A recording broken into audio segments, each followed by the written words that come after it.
10 की पावर -27 तो मास तो आ गया अपने पास कि इसका मास जो होगा वो इतना होता है। इसका मास अल्फा पार्टिकल का मास, ये हीलियम का मास। काइनेटिक एनर्जी कितनी है अपने पास?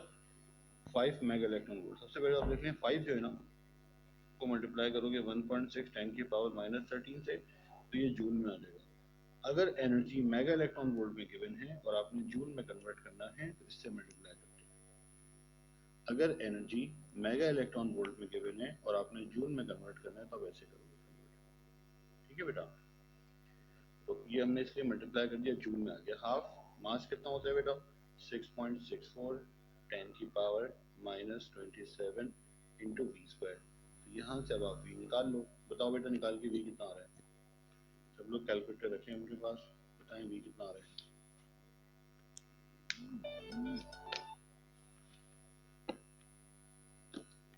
ये बेटा सैयद ताहा हसन, आप बताएं क्या आ रहा है इसका? सर अभी कैलकुलेटर मौजूद चाहिए मेरे पास। ये तो तुमने तस्वीर ऐसी लगाई हुई है, बिल्कुल रियल लगती है, ऐसा लगता है तुम बाकी में देख रहे हो। लगता है वीडियो ऑन है, बार बार तुम्हारी शक्ल देख के ऐसा लगता है तुम्हारी वीडियो ऑन है। तो वीडियो ऑन कर लो आज बेटा। सर लाइटिंग अच्छी नहीं है। मतलब तुम्हारे को रिश्ता थोड़ी करना है, लाइटिंग अच्छी नहीं है तो वीडियो खोल लो।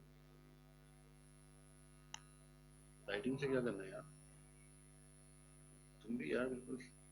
अच्छा बेटा आंसर बताएं जल्दी से। मुस्तफा, फेरोज, अली हसन, फरदीन, ऑन, कितने लोग हैं? जल्दी से कैलकुलेटर निकालें, आंसर बताएं। अमान अहमद, शफक रिजवान, अमेमा शाहिद, राजा हम्माद।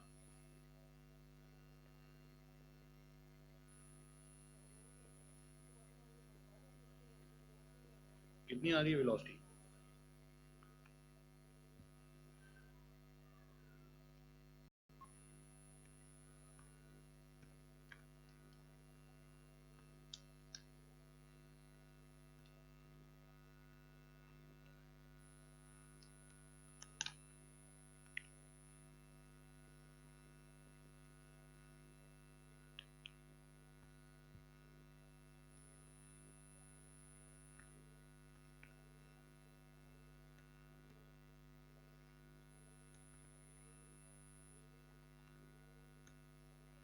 भाई कितनी आ रही है वेलोसिटी?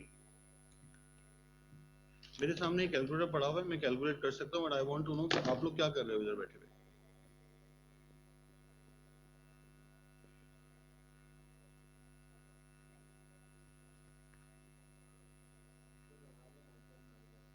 हम्म।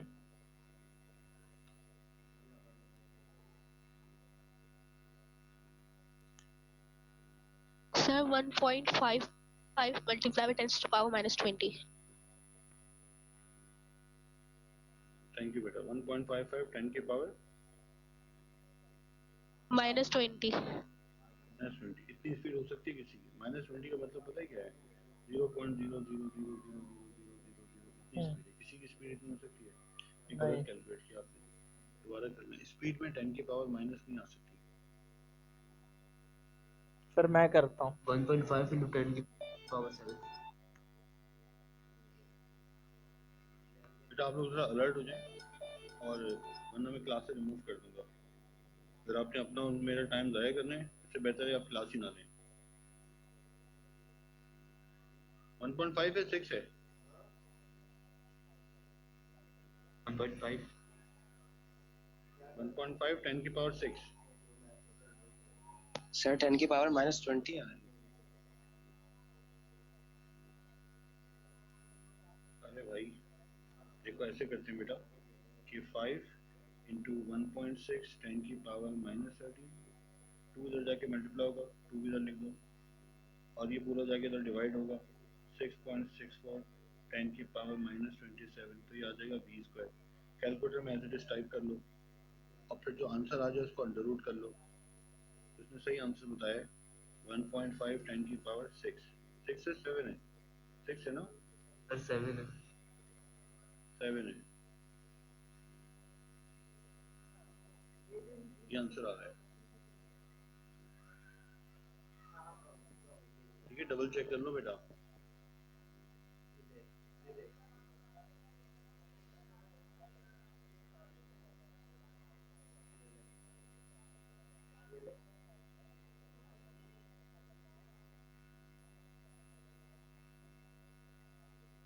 ओके, अब मुझे एक बात बताओ बेटा, तो ये आंसर आ रहे हैं ना? सर 1.6 1.6 आ रहा है, 1.6 10 की पावर 7। देखो बेटा, अब ध्यान से देख रहे हो बात, यहाँ से मैं कंपेयर कर रहा हूँ। बुलेट की वेलोसिटी कितनी थी? सब लोग इधर देखें, बुलेट की वेलोसिटी कितनी थी? 400। तो गन की वेलोसिटी 20 क्यों है? इसलिए कि गन का मास ज़्यादा है। गन का मास बुलेट के मास से कितना ज़्यादा है? 20 टाइम्स। कितना ज़्यादा है? 20 टाइम्स। तो गन की वेलोसिटी बुलेट की वेलोसिटी से कितनी कम है? 20 टाइम्स लेस। 20 टाइम्स लेस, क्योंकि मास क्या है? 20 टाइम्स मोर। जब किसी का मास 20 टाइम्स ज़्यादा होता है तो उसकी वेलोसिटी 20 टाइम्स कम होती है, ताकि मोमेंटम दोनों का बराबर हो जाए। बिल्कुल ऐसे ही यहाँ पे मुझे बताओ, एक तरफ हीलियम है, इसमें कितने पार्टिकल हैं? 4। इसमें कितने पार्टिकल हैं? 216। तो ये 216 4 से कितने टाइम्स ज़्यादा है? ये 216 4 से कितने टाइम्स ज़्यादा है? 4 टाइम्स। कितने टाइम्स? जितनी इलेक्ट्रॉन की इलेक्ट्रॉन कह रहा हूँ, हीलियम की वेलोसिटी कितनी है? 1.6 10 की पावर 7। तो आपसे पूछे इसकी वेलोसिटी कितनी होगी, तो आप बताओगे भाई इसका मास 54 टाइम्स ज़्यादा है, 54 टाइम्स मोर मास। जब इसका मास 54 टाइम्स ज़्यादा है तो इसकी वेलोसिटी क्या होगी बेटा? 54 टाइम्स लेस। रिकॉइल का सवाल करने का सबसे आसान तरीका ये है कि आप ये देख लो, जितने टाइम मास ज़्यादा है उतने टाइम वेलोसिटी कम होगी। ठीक है, तो 54 टाइम्स ज़्यादा है, 216 को 4 से डिवाइड करोगे तो 54 आंसर आएगा। तो ये जो डी न्यूक्लियस है इसका मास 54 टाइम्स ज़्यादा है, तो इसकी वेलोसिटी 54 टाइम्स कम होगी।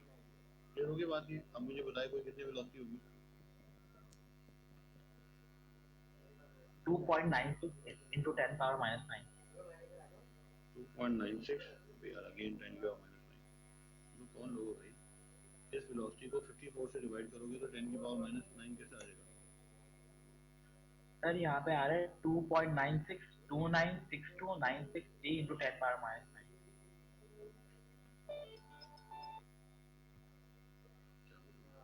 क्या आ रहा है दोबारा बताओ भाई। 2.96296 तो 2.96 into 10 की पावर 5। 96 10 की पावर 5, ये आ रहा है ना बेटा, यही आ रहा है ना? यस सर, यही आ रहा है। मोहम्मद अली, लेकिन आप पेपर पे वर्किंग कैसे शो करोगे? ठीक है, अगर आपसे कहा जाता है कि आप क्या करें, आप ये पता करें, डिटरमाइन recoil velocity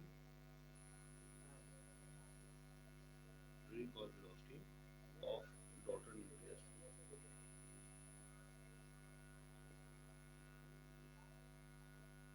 ठीक है, डॉटर न्यूक्लियस की वेलोसिटी कितनी होगी?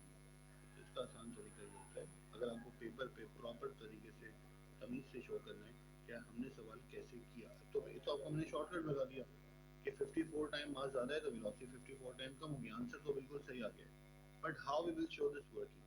ठीक है, अगर ये सवाल आ जाता है 3 नंबर का, अगर आप कुछ आपको शो करना है तो उसके अंदर प्रॉपर तरीका ये है कि according to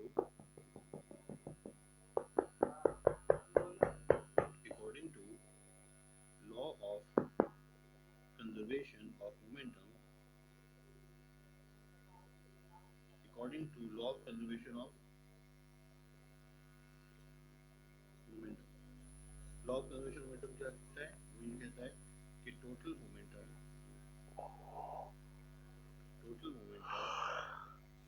before is equal to total momentum after। Before वाला मोमेंटम कितना है? 0। क्यों? क्योंकि ये क्या था बेटा? स्टेशनरी। ठीक है, इस एक्सप्लोजन से पहले टोटल मोमेंटम क्या था? 0 था, क्योंकि एस्टेटीन स्टेशनरी था। अब आफ्टर कोलिजन कितना होगा? आफ्टर कोलिजन हीलियम का मास कितना है? 4u। इसकी वेलोसिटी कितनी है बेटा? इसकी वेलोसिटी है 1.1। कैसे कर लेते हैं? आफ्टर कोलिजन क्या है? आफ्टर कोलिजन है, इसको ले लेते हैं हम, ये m1 है और ये m2 है। तो m1 के साथ क्या आ जाएगा? v1, और m2 के साथ क्या आ जाएगा? -v2। ये -v2 क्यों आया? क्योंकि एक है राइट पे, ये v1 है, एक है लेफ्ट पे, ये v2 है। सही है, अब इसको उठा के आप ले आओ इस तरफ, तो क्या हो गया बेटा ये m2v2 is equals to m1v1। m2 में क्या लिखोगे 216, इसकी वेलोसिटी कितनी है नहीं पता। m1 में क्या लिखोगे 4, इसकी वेलोसिटी कितनी है, इसकी वेलोसिटी पता है 1.6 10 की पावर है 7। अब x कैसे आएगा, x आएगा 4 इंटू 1.6 10 की पावर 7 डिवाइड बाई 216। जब 4 को 216 से करोगे तो 54 आएगा। तो दिस इज हाउ कि 54 से डायरेक्ट डिवाइड करके हमने जो निकाला था वैसे इसलिए निकाला था, और जो आंसर आया वो क्या है 2.96 10 की पावर 5।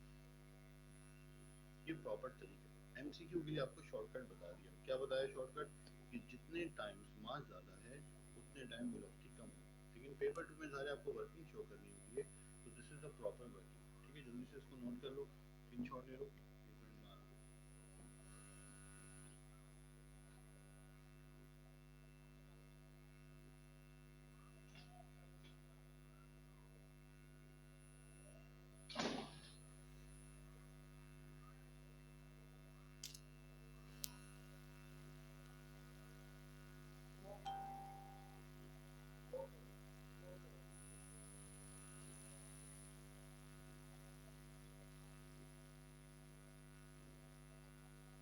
प्लस में था ना, प्लस m2 था तो माइनस m2 नहीं होगा। m2 था।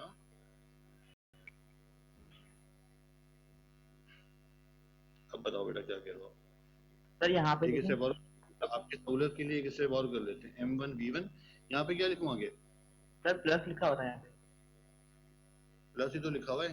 m2 माइनस v2 क्या बनेगा m2 मल्टीप्लाई बाय माइनस क्या बनेगा बेटा ये सर माइनस m2 v2 सही है। ये चलो भूल हो गया ना, ये पूछ करो कोई बात तो मसला नहीं है। ठीक है बेटा, समझ आ गई स्टोरी। तो आपने एक नई चीज ये सीख ली कि न्यूक्लियस का मास कैसे निकालते हैं। दूसरी नई चीज आपने ये सीख ली कि मेगा इलेक्ट्रॉन वोल्ट को कैसे हैंडल करते हैं। ठीक है, मेगा इलेक्ट्रॉन वोल्ट समझ लो जाली यूनिट है, इसको कन्वर्ट करना पड़ेगा जूल में। इसलिए हमारा एसआई यूनिट नहीं है, हमारा एसआई यूनिट क्या है जूल। जब हम जूल में कन्वर्ट करेंगे उसके बाद फॉर्मूले में डाल, इसलिए मैंने कन्वर्ट करने के लिए ये किया। ठीक है, रिकॉइल के केस पास्ट पेपर के अंदर रिकॉइल के जो क्वेश्चन हैं सारे एक जगह डाले हुए मैंने। रिकॉइल के सवाल सारे रिकॉइल के सवाल हैं जो यहाँ पे आपको जो है वो अब्दुल्ला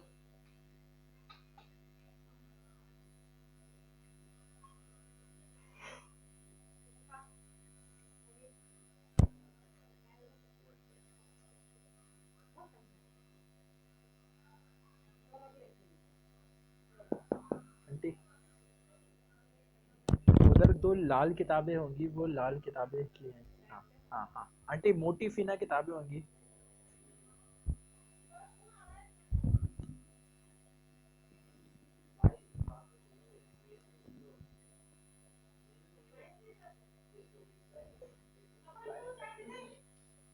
जी बेटा समझ आ गई कहानी। अब देखो बेटा जैसे ये सवाल है, अब एमसीक्यू कैसे करोगे सुन लो। The diagram shows a cannon ball fired 45 से आगे सारे सवाल इसी के हैं। ठीक है, कैनन का मास कितना है 1000, कितना मास है इसका 1000, इसका मास कितना है 10। क्या रेशियो है दोनों में, कितने टाइम ज्यादा है मास 100 टाइम्स। मास जो है 100 टाइम्स ज्यादा है तो वेलोसिटी 100 टाइम्स कम होगी। ठीक है, या कैनन बॉल का मास कितना है आपको बता दिया कि भाई इसकी वेलोसिटी कितनी है, इसकी वेलोसिटी है 5 मीटर पर सेकंड, तो इसकी वेलोसिटी कितनी होगी, इसका मास छोटा है तो वेलोसिटी ज्यादा होगी ना बेटा 500 मीटर पर सेकंड 500 जिसका मास कम है उसकी वेलोसिटी ज्यादा होगी। इसका मास कितना है बेटा 10 kg, इसका मास कितना है 1000 kg। अगर आप 1000 kg को और 5 को मल्टीप्लाई करो तो क्या आंसर आएगा 50,000 1000 की 5000 करोगे 5000, और आप 500 को और 10 को मल्टीप्लाई करोगे क्या आंसर आएगा 5000। हो गया ना मोमेंटम बराबर। तो ऐसे सवाल आपको देखते ही पता लग जाएगा इसका आंसर बी है। ठीक है, तो रिकॉइल के अंदर आपने बात सीख ली। अल्टीमेटली देखो बेटा मैं यहाँ से कंटिन्यू कर रहा हूँ, ये वाली चीज आप लोगों ने नोट कर लिया ना?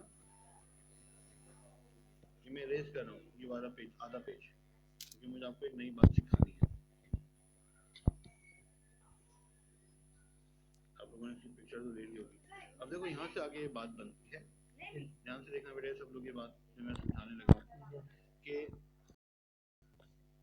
M2 अपॉन M1, M1 इधर आगे डिवाइड हो जाएगा, किसी बराबर होगा V1 अपॉन V2 के। इससे क्या बात पता लगी कि वेलोसिटी का रेशो और मास का रेशो एक दूसरे का रेसिप्रोकल होता है। तो क्या मतलब हुआ? इसका मतलब ये हुआ कि जिसका मास ज्यादा है उसकी वेलोसिटी कम होगी, जिसका मास कम है उसकी वेलोसिटी ज्यादा होगी। इसका मतलब क्या है? जिसका मास ज्यादा, मास का रेशो और वेलोसिटी का रेशो एक दूसरे का उल्टा होता है। अगर आपसे इसके अंदर ये पूछ लिया जाए सी पार्ट, मैं सी पार्ट इसी पेज पे करना चाह रहा हूँ, डी पार्ट आपको करवा दिया, आपने पिक्चर भी ले ली, आंसर भी आ गया, मैं अब सी पार्ट ये कर रहा हूँ कि अगर आपसे कहा जाए कि आप रेशो निकालो, ratio of kinetic energy, kinetic energy किसकी ज्यादा होगी, बॉल की, बुलेट की या गन की? जैसे एक सवाल है ना ये वाला, अगर आपसे कहा जाए इस सवाल में कि आप रेशो निकालो किसका, काइनेटिक एनर्जी का, काइनेटिक एनर्जी का रेशो क्या निकलेगा? तो kinetic energy 1 upon kinetic energy 2। देखना बेटा ध्यान से, काइनेटिक एनर्जी का फार्मूला क्या होता है, हाफ m1 v1 का स्क्वायर। काइनेटिक एनर्जी का फार्मूला क्या होता है, हाफ m2 v2 का स्क्वायर। ये होता है ना? अब आगे देखो, हाफ m1 v1 v1, फिर क्या आएगा m2 v2 v2। ये v1 v1 क्योंकि वेलोसिटी पे स्क्वायर है। अब मुझे एक बात बताओ आप लोग, क्या v1 m1 v1 और m2 v2 बराबर हैं? m1 v1 m2 v2 बराबर हैं? देखो यहाँ क्या लिखा हुआ है कि दोनों का मोमेंटम क्या होता है, बराबर होता है। जब ये दोनों बराबर हैं तो क्या हम इनको कैंसिल कर दें और इसको भी कैंसिल कर दें, हाफ और हाफ? जी बेटा बताओ। Yes sir. बुलेट की एनर्जी बुलेट में ज्यादा होती है गन में? बुलेट गन में नहीं, बुलेट में। अगर आपको ये सोचे कि यार गन का मास ज्यादा है, बुलेट की वेलोसिटी ज्यादा है, दोनों में एनर्जी बराबर होती है, अगर गन में और बुलेट में दोनों में एनर्जी बराबर होती तो बुलेट जिसको थी उसका इंतकाल हो जाता और गन जिसके हाथ में होती उसका भी इंतकाल हो जाता, क्योंकि गन जाके उसको लगती है उतनी एनर्जी से। लेकिन ऐसा नहीं होता, गन की एनर्जी बहुत कम होती है, बुलेट की एनर्जी बहुत ज्यादा होती है। बुलेट जाके दीवार में लगती है तो दीवार जो है वो क्रैक हो जाती है, दीवार डैमेज हो जाती है, क्योंकि गन को तो कुछ नहीं होता, गन जिसके हाथ में, ये थोड़ी उसका हाथ ही टूट जाए गन की बात। इम्पोर्टेंट चीज वेलोसिटी है, तो जिसकी वेलोसिटी ज्यादा है उसकी काइनेटिक एनर्जी ज्यादा होगी। या फिर हम इसको ऐसे भी लिख सकते हैं बेटा, देखो कि kinetic energy 1 upon kinetic energy 2 is equals to v1 upon v2 की जगह मैं m2 अपॉन m1 लिख सकता हूँ। ठीक है, काइनेटिक एनर्जी और मास में इनवर्स प्रोपोर्शन है, जिसकी काइनेटिक एनर्जी निकालनी ऊपर उसको नीचे लिखा है, जिसको नीचे लिखा है उसका मास ऊपर लिखा है। इसका मतलब क्या हुआ, देखो मैं आपको सिंपल समझाता हूँ। इसका मतलब क्या हुआ, इसका मतलब ये हुआ बेटा कि अगर आपको निकालनी है kinetic energy of bullet ratio kinetic energy of gun, तो बुलेट का मास नीचे आएगा, मास ऑफ बुलेट, और गन का मास ऊपर आएगा, ऊपर क्या आएगा, मास ऑफ गन। गन का मास कितना है, गन का मास है 2 kg यानी 2000 ग्राम। बुलेट का मास कितना है, बुलेट का मास है 100 ग्राम, तो आंसर क्या आ गया 22। यानी बुलेट में गन से 20 टाइम एनर्जी ज्यादा है। तो नेक्स्ट टाइम के लिए बेटा याद रखना, इतना लंबा करने की बजाय नेक्स्ट टाइम के लिए याद रखना कि अगर बुलेट का मास गन से 20 टाइम्स कम है, इसका मतलब बुलेट की काइनेटिक एनर्जी 20 टाइम्स ज्यादा है, बुलेट हैज 20 टाइम्स मोर। इसी तरह से इस सवाल के अंदर हमने जो सॉल्व किया, हमने क्या लिया है कि भाई अगर हमें निकालना है काइनेटिक एनर्जी ऑफ हीलियम और काइनेटिक एनर्जी ऑफ डी कितना है 216, इन दोनों में कितना रेशियो है बेटा, इन दोनों के मास में कितना रेशियो था कि हीलियम का मास 54 टाइम्स कम है। हीलियम का मास 54 टाइम्स कम है, तो हीलियम की काइनेटिक एनर्जी 54 टाइम्स ज़्यादा होगी। ये रेशो आएगा, डायरेक्टली लिख दिया मैंने। जिसका मास जितने टाइम कम होता है उसमें एनर्जी उतने ही टाइम ज़्यादा होती है, जिसका मास जितने टाइम्स कम होता है उसमें एनर्जी उतने ही टाइम्स ज़्यादा होती है। ठीक है, देखो जैसे बेटा ऊपर वाले एग्जांपल में क्या था, ऊपर वाले एग्जांपल में था कि बुलेट की एनर्जी और गन की एनर्जी का कंपैरिजन। बुलेट का मास 50 टाइम्स कम है, बुलेट की एनर्जी 50 टाइम्स ज़्यादा है। वैसे हीलियम का मास 54 टाइम्स कम है, इसलिए हीलियम की एनर्जी 54 टाइम्स ज़्यादा है। ठीक है, समझ आ गई बात? एक सवाल है, अरे जो आपने सबसे पहले कैंसिलेशन की, इस कुछ क्यों नहीं कैंसिल होगा? V1 और V2 कैसे? M1 क्या चीज़ है? M1 V1 क्या चीज़ है बेटा बताओ? मोमेंटम और वो मास और वेलोसिटी है ना? मास और वेलोसिटी मोमेंटम होता है। ये है एक ऑब्जेक्ट का मोमेंटम, ये है दूसरे ऑब्जेक्ट का मोमेंटम। दोनों मोमेंटम बराबर होते हैं इसलिए कैंसिल हो गए। दोनों का मोमेंटम क्या होता है? बराबर। रिकॉइल में दोनों का मोमेंटम क्या होता है? बराबर, कैंसिल हो गए। ऊपर भी हाफ है, नीचे भी हाफ है, कैंसिल हो गए। वेलोसिटी बराबर नहीं है, वेलोसिटी कैंसिल नहीं हुई। एक की वेलोसिटी ज्यादा है, एक की कम है। सही है बेटा?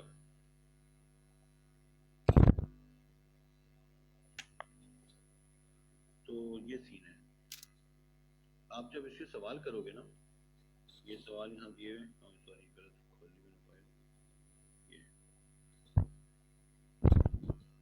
जैसे यहाँ पे पूछा है V1/V2 कितना होगा, आपको पता है भाई V1/V2 जो होता है इसके बराबर होता है M2/M1। वेलोसिटी का रेशियो मास का रेशियो उल्टा होता है, इसलिए बी आंसर है। तो जिसने रिकॉल एक दफा पढ़ लिया ना, उसके सामने रिकॉल का सवाल आएगा, वो with in few second recall का सवाल कर लेगा। तो सारे आपको मैंने चीजें बताई। ठीक है, अब एक चीज रह गई हमारी आखिरी, वो ये है कि हमने 2D कोलिजन के सवाल करने। ये इस चैप्टर का लास्ट पार्ट है, 2D कोलिजन। ठीक है, 2D कोलिजन अच्छा, आप लोगों ने प्रोजेक्टाइल मोशन पढ़ा है ना? प्रोजेक्टाइल मोशन है, ऊपर भी जा रहा है, आगे भी जा रहा है। तो प्रोजेक्टाइल मोशन के सवाल को सॉल्व करने से पहले हम क्या करते हैं, वेलोसिटी के कंपोनेंट ले लेते हैं। वेलोसिटी का x वाला कंपोनेंट, वेलोसिटी का y वाला कंपोनेंट। तो जब हमें हॉरिजॉन्टल करना होता है तो हम हॉरिजॉन्टल वाला कंपोनेंट यूज करते हैं, तो वर्टिकल सॉल्व करना है तो हम वर्टिकल वाला कंपोनेंट यूज करते हैं। दोनों कंपोनेंट एक साथ इस्तेमाल नहीं होते। तो जब 2D कोलिजन का हम सवाल करते हैं तो उस सवाल के अंदर भी बिल्कुल हमें ऐसे ही करना पड़ता है कि total momentum after x axis में अलग सॉल्व करते हैं, y एक्सिस में अलग। 2D कोलिजन में हम कुछ भी नया नहीं पढ़ने वाले, सिवाय इसके कि हमें इस सवाल को 2 दफा सॉल्व करना पड़ेगा, x एक्सिस से अलग, y एक्सिस से अलग। देखो बेटा, अब मैं स्टार्ट कर रहा हूँ 2D कोलिजन। आज हम स्टार्ट कर रहे हैं 2D कोलिजन।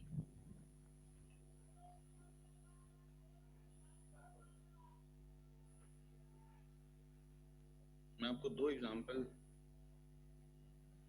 करवाता हूँ। टॉपिक हमारा है 2D कोलिजन।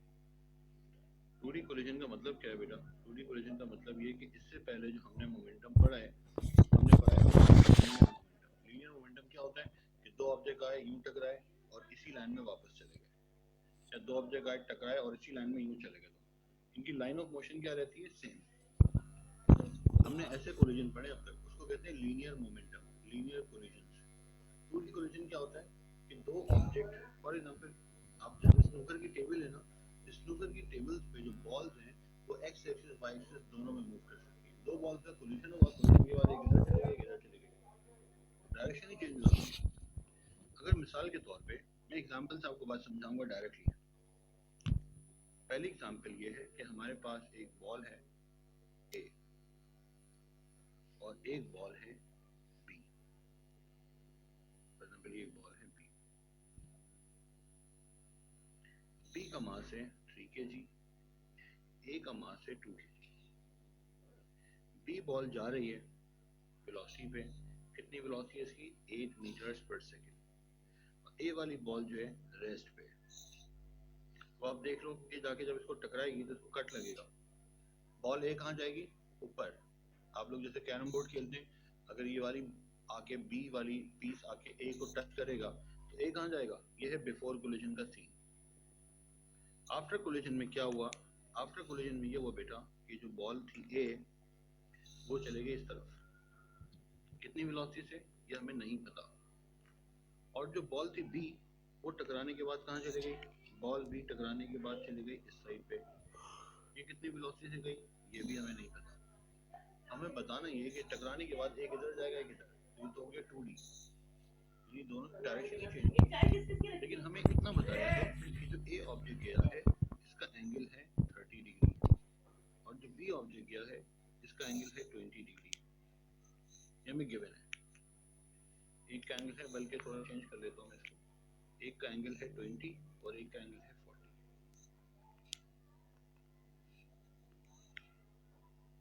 अब हमें बताना ये है कि V1 V2 कितना होगा। लॉ वही है सारे, हर टाइप के कोलिजन में law of conservation of momentum हमेशा वैलिड होता है। ये सीन है आफ्टर का। यहाँ तक समझ आ गया बेटा? क्वेश्चन समझ आ गया सबके? सबके क्वेश्चन समझ आ गया? जी सर। जी सर। अब हम क्या करें? हमें तो भाई एक बात पता है कि टोटल मोमेंटम जितना कोलिजन से पहले होता है टोटल मोमेंटम कोलिजन के बाद भी उतना ही होता है। सही है? तो मैं आपको इस क्वेश्चन को सॉल्व करवा रहा हूँ पहले मेथड से। Method number 1। मेथड नंबर 1 क्या है बेटा? मेथड नंबर 1 ये है कंपोनेंट मेथड। Component method. इस सवाल को करने से पहले मैं इसको कॉपी कर लेता हूँ ताकि मैं यही सवाल आपको किसी और मेथड से भी नेक्स्ट पेज पे करवा सकूँ। तो हमने क्या कॉपी, नेक्स्ट पेज पे हम बिल्कुल ये सवाल दोबारा करेंगे, लेकिन हम ये इस दफा सवाल करेंगे किसी और मेथड से। मेथड नंबर 1 क्या है? कंपोनेंट, यानी इसके अंदर हमें क्या लेने? हमें इसके अंदर कंपोनेंट लेने हैं। जब कंपोनेंट लेने हैं सारे कंपोनेंट वहां लेते हैं जहाँ पे कोई चीज एक्स एक्सिस में नहीं है, तो हमें इसका कंपोनेंट लेना पड़ता है। तो वेलोसिटी के दो कंपोनेंट बनेंगे। कौन से कंपोनेंट बनेंगे? देखो बेटा ध्यान से, वेलोसिटी का एक कंपोनेंट यहाँ बनेगा, जिस साइड पे एंगल होता है इधर होता है V1 cos 30, और जिस साइड पे एंगल नहीं होता उधर क्या होता है बेटा? V1 sin 30। समझ आ गई?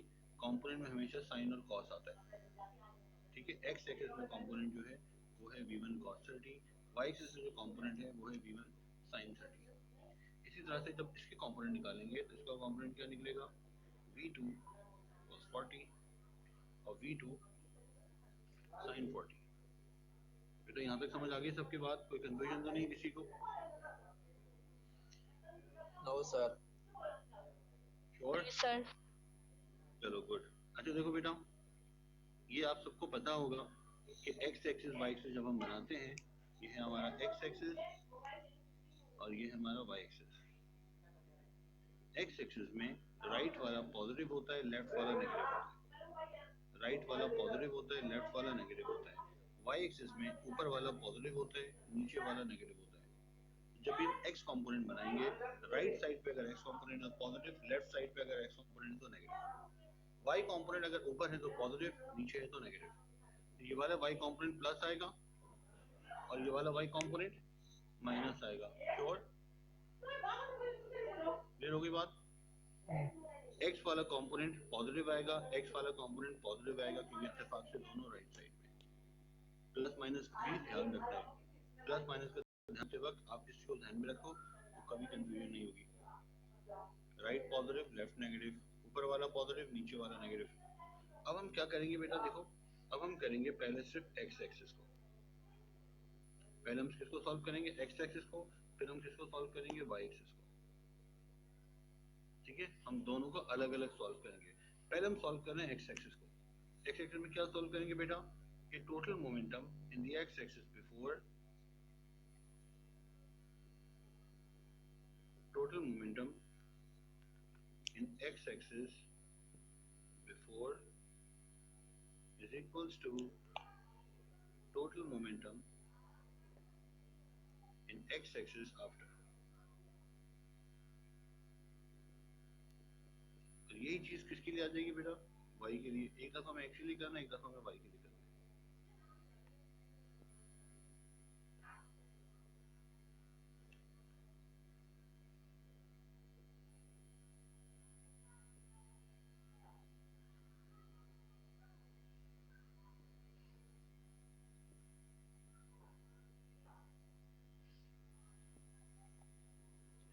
पहले हम कर रहे हैं बेटा एक्स एक्सिस को, देखो ध्यान से सब लोग बेटा इधर देखिए, हम सिर्फ अभी एक्स एक्सिस वाली वेलोसिटी लेंगे। इसकी एक्स वाली वेलोसिटी 8, इसकी एक्स वाली वेलोसिटी 0, इसकी एक्स वाली वेलोसिटी v1 cos 30, इसकी एक्स वाली velocity v2 cos 40। X axis में हमारे पास कितनी वेलोसिटीज हैं? 4, 2 पहले वाली 2 बाद वाली। सही है, हम y एक्सिस को कंसीडर ही नहीं करेंगे, we are taking only the x axis, और हमें x एक्सिस वाला मोमेंटम लिखना है। ठीक है, तो मैं सिर्फ x एक्सिस वाली वेलोसिटी लूंगा। तो 3 kg वाली की वेलोसिटी है 8 और 2 kg वाली की वेलोसिटी है 0। फिर 3 kg वाले की वेलोसिटी है v1 cos 30, कैलकुलेटर पकड़ ले बेटा सब लोग, और 2 kg वाले की है v जो है 3 kg, सॉरी 3 kg वाला नहीं, देखो गलत लिख दिया, तुम लोग बता भी नहीं रहे हो। ये वाला 2 kg है ना, और 3 kg वाले की कितनी है? v2 cos 40। मैंने कौन सी वेलोसिटी ली है? ये वाली वेलोसिटी ली है, ये वाली वेलोसिटी ली है, ये वाली वेलोसिटी ली है, और ये वाली वेलोसिटी। मैंने सिर्फ कौन सी वेलोसिटी ली है? X axis. समझ आ गई बात? तो 3 kg वाली की वेलोसिटी है 8, को मल्टीप्लाई कर दिया, 2 kg वाले की 0, फिर 2 kg वाला ये, 2 kg वाले की इतनी, फिर 3 kg वाला ये, 3 kg वाले की इतनी। 2 आफ्टर है, 2 बिफोर है। अब ये लिख दी, अब इसको सॉल्व कर लो आगे। तो सिंपल मैथमेटिक्स से 8 3 जा 24 प्लस 0, 2 cos 30 कितना होता है बेटा? 3.4 7.7 हाँ 2 cos 30, तू भी तो इधर 1.7 PR दोबारा देख लो। 2 cos जी सर 1.73 आ रहा है। 2 cos 30 जी सर 1.7। जी से 1.73 यार। ठीक है, सही कह रहे हो, सही कह रहे हो। 1.73 प्लस 3 cos 40 कितना होता है बेटा? 2.3 2.3 के आगे है कुछ? 2.2981 है। 30 सही है, ये इक्वेशन बन गई। ये इक्वेशन मजीद सॉल्व हो सकती है? नहीं हो सकती, इसको यहीं छोड़ दो। ये इक्वेशन मजीद हम सॉल्व नहीं कर सकते क्योंकि इसमें अंदर ना में v1 पता है ना v2 पता है। इस इक्वेशन के एक साइड पे 24 है, दूसरी साइड पे ये है। अब आ जाओ y एक्सिस पे। अब हम आगे y एक्सिस पे, अब हम सिर्फ कौन सी वेलोसिटी लेंगे बेटा? y एक्सिस वाली। इसकी y एक्सिस में वेलोसिटी कितनी है? 0, क्योंकि y एक्सिस में मूव ही नहीं कर रही है। इसकी y एक्सिस में वेलोसिटी कितनी है? 0। इसकी y एक्सिस में वेलोसिटी कितनी है? v1 sin 30 प्लस में। इसकी y एक्सिस में वेलोसिटी कितनी है? v2 sin 40 minus. अब हमें सिर्फ कौन सी वेलोसिटी लेनी है? y वाली। 3 kg वाली की y में वेलोसिटी 0 है, 2 kg वाली की y में वेलोसिटी 0 है। 2 kg वाला ये 2 kg है, ये 3 kg। तो मैं लिखूंगा सबसे पहले 3 kg वाला y में वेलोसिटी 0, 2 kg वाला y में वेलोसिटी 0, फिर 2 kg वाला y में वेलोसिटी v1 sin 30, फिर 3 kg वाला y में वेलोसिटी माइनस v2 sin 40। तो लेफ्ट पे तो सब 0 हो गया, 0 बचा। 2 sin 30 होता है 1, और 3 sin 40 कितना होता है बेटा? 1.92 1.93 1.93 v2। अब ये इक्वेशन थोड़ी हमें आसान शक्ल में लग रही है, इसको उठा के अगर ले जाएं क्या बचेगा?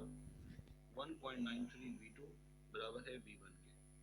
ये हमारी आगे दूसरी इक्वेशन, ये भी मजीद सॉल्व नहीं हो सकती। अब इसके अंदर से v1 की वैल्यू उठा के अगर हम यहाँ डाल दें तो दोनों इक्वेशन साइमल्टेनियसली सॉल्व हो जाएंगी, v1 v2 पता लग जाएगा। कंपोनेंट मेथड के अंदर अब हमें सॉल्व करना है साइमल्टेनियस इक्वेशन। यहाँ कर लेते हैं। सबसे पहले हम क्या काम कर रहे हैं? हम इक्वेशन नंबर 1 को चेंज कर रहे हैं। इक्वेशन नंबर 1 क्या थी बेटा? लेफ्ट साइड पे क्या था इसके? ध्यान से देखना 24। राइट साइड पे क्या है? 1.73। v1 की जगह क्या लिख सकता हूँ मैं? 1.93 v2 और प्लस 2.30 v2। तो कितना v2 हो गया? यहाँ से v2 की वैल्यू आ जाएगी, तो निकाल के बताओ जरा बेटा v2 की क्या वैल्यू आ रही है?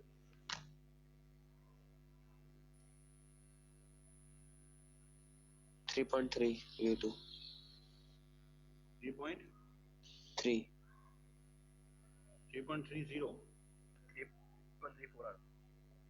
3.34 मीटर पर सेकंड जाके V2 की वैल्यू, ये V2 की वैल्यू अगर हम सेकंड इक्वेशन में डाल दें तो V1 भी आ जाएगा। सेकंड इक्वेशन में क्या लिखा हुआ है कि V1 किसके बराबर है 1.93 V2 के, तो V1 कितना आ जाएगा 1.93 और 3.34, तो V1 कितना आ जाएगा बेटा बताओ।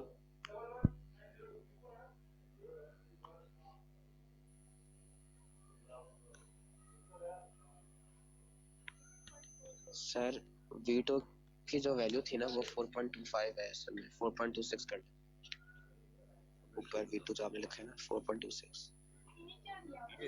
जी सर गलत किस हो गया यार 4.62 4.26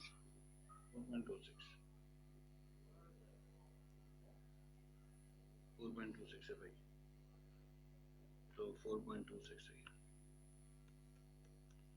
तो क्या आंसर आएगा इसका फाइनल 8.22 V2 भी निकाल लिया, ठीक है V1 भी आ गया V2 भी आ गया। तो ये तरीका है थोड़ा लंबा लेकिन है आसान। लंबा आपको इसलिए भी लगेगा कि आप अभी नया नया सीख रहे हो, जब आप सीख जाओगे ऐसे 8-10 सवाल करोगे तो आराम से हो जाएगा। जल्दी से इसको लिखना बेटा।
ये बेटा समझ आ गई कहानी आप लोगों को?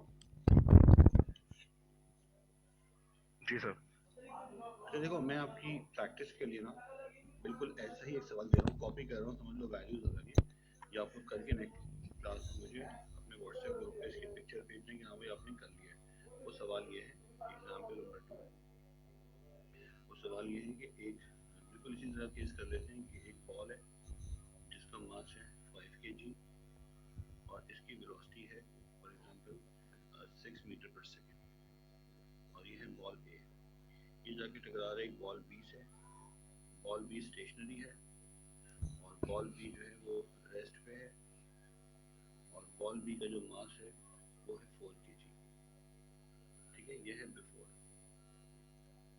आफ्टर कोलिजन, आफ्टर में क्या हुआ, आफ्टर कोलिजन बॉल ए ऊपर की तरफ चली जाएगी विद वेलोसिटी v1, बॉल ए का मास कितना है 5 kg, बॉल ए का एंगल कितना है, बॉल ए का एंगल है 45 डिग्री, और जो बॉल बी थी, बॉल बी चली जाएगी नीचे, कट लगेगा इसको, बॉल बी नीचे चली जाएगी, इसकी वेलोसिटी है v2, इसका एंगल है लेट्स से 25 डिग्री। अब आपने v1 v2 निकालना है, इस एग्जांपल को नोट करना है, this is your homework, practice भी हो जाएगी आपकी, और आंसर जब निकाल के आप ग्रुप पे डालोगे तो सबको एक दूसरे के आंसर भी पता लग जाएंगे, सबके आंसर अगर एक जैसे आ रहे हैं, आंसर आपने निकालना है 3 सिग्निफिकेंट फिगर में,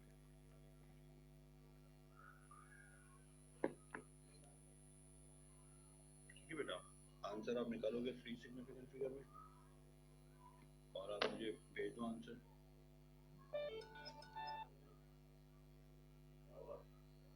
ये पूरा सॉल्यूशन भेजें, जैसे एक पेज पे मैंने पूरा सॉल्यूशन किया ना, ये वाला एक पेज पे आपने पूरा सॉल्यूशन करना है, आप पूरा सॉल्यूशन भेजना, सिर्फ आंसर नहीं भेजना है, पता तो लगे आपने किया कैसे। सर मंडे को देना है? ये बेटा कल देना आपने, अभी कर लो सवाल, ये कल दे दो। ठीक है सर। दूसरा देखो, आप लोग की क्लास ज़्यादा इफेक्टिव हो सकती होगी तो आप लोग भी कैमरा खोल के बैठोगे। दूसरा है कि अगर आप लैपटॉप पे क्लास लोगे ना, क्योंकि देखो अल्टीमेटली आपने एग्जाम देना है इस साल का, मुझे इससे कोई फर्क नहीं पड़ता कि आप कैमरा खोले बंद करें, क्लास में आए नहीं है, लेकिन का क्या होगा फिर? देखो लास्ट ईयर उन्होंने आपको लिफ्ट नहीं कराई, लेकिन इस साल उम्मीद है कि करवाएंगे, ठीक है। तो देखिए इस साल वो भी ज़्यादा वो हो गए यूज हो गए चीज़ों से, तो देखते हैं इस साल क्या होता है। उम्मीद है कि ऐसा जो है नहीं होगा। अल्लाह।